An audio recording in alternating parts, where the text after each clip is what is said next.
Kitoblar mazmuni. Rivoyat. Qadim zamonda bir shahzoda bo'lgan ekan. Unga otasidan katta kutubxona meros bo'lib qolgan ekan. Shahzoda ilmda chanqoq bo'lgani uchun kitoblarda nimalar yozilganini bilmoqchi bo'lib, shu kutubxonaning xodimi bo'lgan olimni chaqiribdi va bu kitoblar nima haqida deb so'rabdi. Olim bu kitoblarda insoniyat tarixi bitilgan debdi.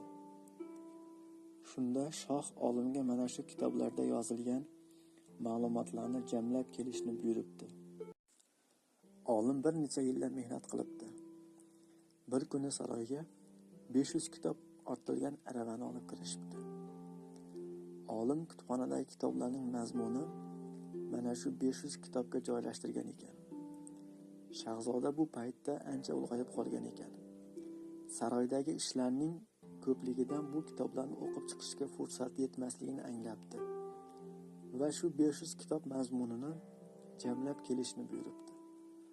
Olim yana bir necha yillar mehnat qilibdi. Shohning huzuriga 50 ta kitob olib kelibdi. Bu paytga kelib shoh ancha qarib qolgani sababli ushbu kitoblarni o'qib chiqishga fursat yetmasligini anglab, mana shu 500 kitob mazmunini bitta kitobga jamlab kelishni buyuribdi. Olim yana bir necha yil mehnat qilib, shohning buyrug'ini bajaribdi. Lekin bu paytda shoh o'lim to'shagida yotgan ekan.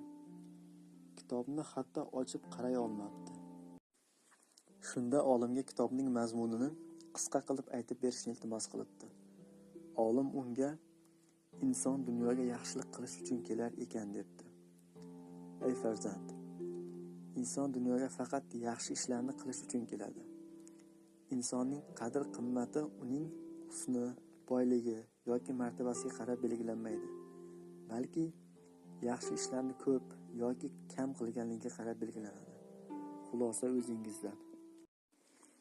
Agar bu video sizga foydali bo'lgan bo'lsa, obuna bo'lib, yaqinlaringizga ham ulashib qo'ying.